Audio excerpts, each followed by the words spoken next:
Hey guys, welcome to lesson number 3 on polar molecules and polar bonds.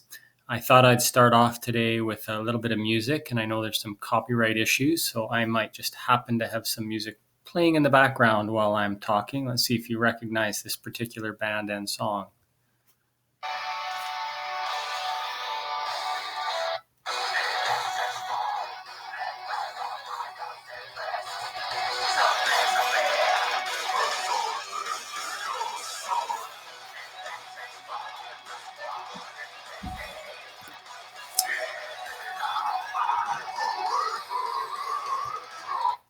Okay, so the band was Lunar Sea and the song was Polar Covalent Bond. I'm sure lots of you knew that. Or not. I certainly didn't. Okay, so in this topic, we're going to be looking at the polarity of molecules based on bond dipoles. So you need to have your previous knowledge of electronegativities to understand this topic. And that's where we're going to start off with our first example. So how do you determine if a bond between two atoms is polar or nonpolar, and what does that even mean? So an example we'll start off with is chlorine Cl2. So chlorine as a Lewis diagram would look like this. Chlorine bonded to a chlorine. They each have 3 lone pairs and 1 bonding electron. So there's our covalent bond. So is that bond polar or nonpolar?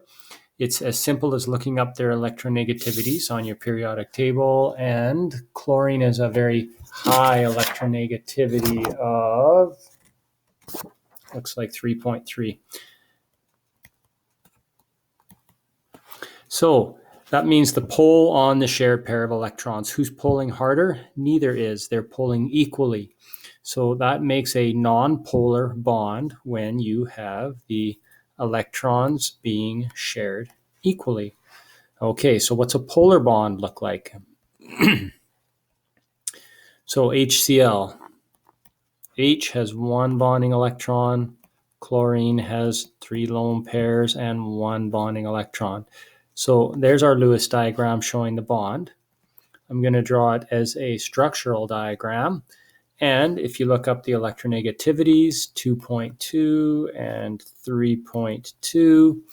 So as we can see, chlorine has a much higher electronegativity. That means it's going to pull harder on this shared pair of electrons. So what I've just drawn in there is a dipole arrow.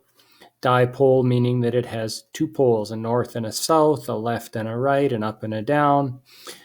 And the dipole arrow always points to the higher electronegativity.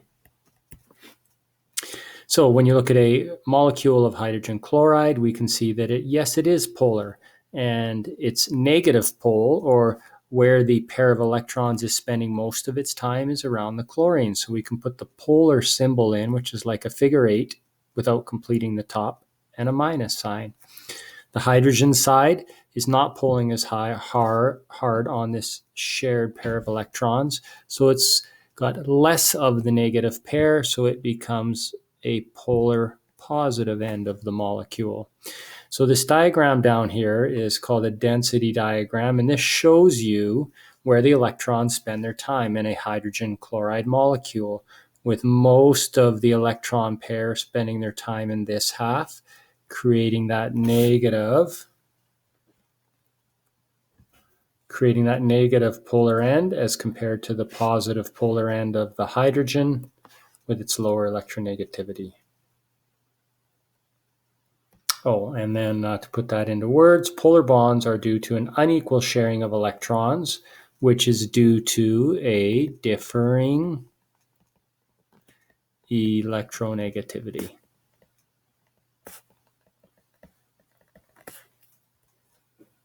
So that's key idea number 1. Now, a riddle for you before we get into the molecules. Picture yourself in a bathroom, blindfolded. You have a black bear and a white bear, And because you're blindfolded, you are asked to determine which bear is black and which bear is white. How would you do it? Well, you would push them both into the bathtub and the white bear would dissolve. Why? Because white bears are polar, and polar molecules and polar bears both dissolve in water. Insert groan here. Okay, so now we're going to look at some molecules, decide whether these are polar or non-polar, and we're going to be looking at the dipoles and the shapes. So CO2, if you remember, carbon dioxide makes a double bond with the neighboring oxygens. So when you look up electronegativity, carbon is 2.4, I think. I really should have brought my reading glasses, and oxygen is 3.2. So there's definitely a difference here. The oxygen is pulling on this double bond, the electrons in the double bond harder with its higher electronegativity, so the arrow goes that way, and this dipole arrow goes that way. Now, does that create a polar or a non-polar molecule? Well, if you think about it, the idea of being polar is that you have to have one side that is more negative than the other, either the top or the bottom or the left or the right, north, south, east, west. In this molecule, they actually cancel each other out. There is no sidedness to the molecule or one side being more negative than the other because they're pulling in equal and opposite directions.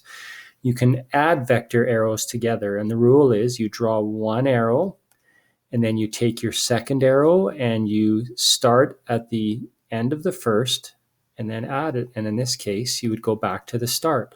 So if this is your start, it's also your finish. So the two vector arrows cancel each other out or add up to a net gain of 0. So this is a non-polar molecule. Okay, what about CH4? So if we do a structural diagram for CH4, it looks like this. If we do a shape diagram for CH4, remember we have our bent V or angular, and then we have one going into the page and the wedge coming out of the page. Carbon has higher electronegativity, so all 4 dipoles point to the center. And so you could argue that the center of the molecule is more negative and the outer sphere is more positive, but that doesn't give you a sidedness, a left or a right or a top or a bottom.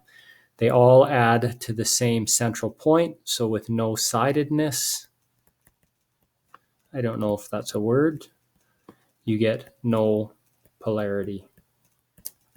So another non-polar molecule. Hydrocarbons are always non-polar, and carbon dioxide is because the arrows cancel each other out. Okay, let's take a look at a polar molecule example, H2O. If I do a structural diagram for water, it might look like this. And I draw in my dipole arrows knowing that oxygen has a much higher electronegativity. And you would go, oh, okay, it's a non-polar molecule. The two arrows cancel each other out or they add to the center. There's no difference left or right. But here's the tricky part. You have to consider shape. And I have not drawn a shape diagram. So if we do a shape diagram for water, you will remember that it is angular, bent, or V-shape. It's got those two lone pairs sitting up there. Okay, so now when I draw my vectors or my bond dipoles, they both point to the top of the molecule. So we could say that the top is negative and the bottom is positive. So water is, in fact, a polar molecule. I know, it's crazy. Who would have thought? So you really do have to be able to draw shape diagrams and bond dipoles and put both those pieces of information together to get the overall polarity. Now, another way to show polarity is you can add the vector arrows. So I'm going to start with my first one. And then you take your second arrow and you start it where the first one finished. And then if I go from the start to the finish, This is called my resultant or overall. So that's the overall polarity of the molecule, and it would look like this. And that's also accomplished with my polar symbols. So you have to be able to predict which end is negative and which end is positive, and water happens to be a very polar molecule, as you're going to see in a demo later on. Okay, CH3Cl. Again, well, we'll do shape diagram for this. So CH3Cl. Doesn't matter where I put my chlorine. Can go on any one of them. So let's throw it there. And H. Okay, draw in my dipoles. Carbon is higher than hydrogen, but chlorine is higher than all of them by a lot. So you could draw and add these up. It's a little tricky to draw all 4 vectors and add them, or you could use your overall appearance of the 4 vectors and recognize that this one creates an overall imbalance. These 3 are pointing to the center, but this one is dragging those electrons to the left side of this molecule. So using that, we can say that the left side is more negative, the right side is more positive, because that electron pair in this one is being pulled strongly to the chlorine, creating a sidedness to the polarity of this molecule. If it was hydrogen, that arrow would be pointing in the opposite direction, and they would all cancel each other out. So here's a second example of a polar molecule.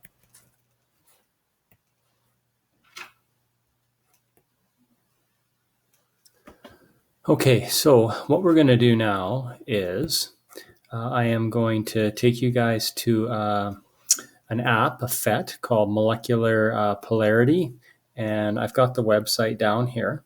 So you can Google that later on. I'm going to show you how the FET works, and then I'll stop the video, let you guys play with it a little bit, learn how to do these simulations, and then we'll come back and do a few more examples. So I've already got it loaded up in the background. So here it is. It's called Molecular Shapes, and it allows us to look at the polarity of a molecule by altering the electronegativity. I'm going to select some of these. So we're going to show the partial charges. Oh, maybe we're not. Oh, there we go. Bond character, partial charge, electrostatic potential. Sure. Okay. So right now we've got a little scale here that shows us if it is more covalent or more ionic. And right now I'm just going to slide this one over to there. So right now I have 2 atoms that have the exact same electronegativity. So as you can see by this little bond, it is very covalent. And in fact, it's nonpolar. It has no polarity at all. Now, if I slide either atom, I'm going to go atom B, and I give it a high electronegativity,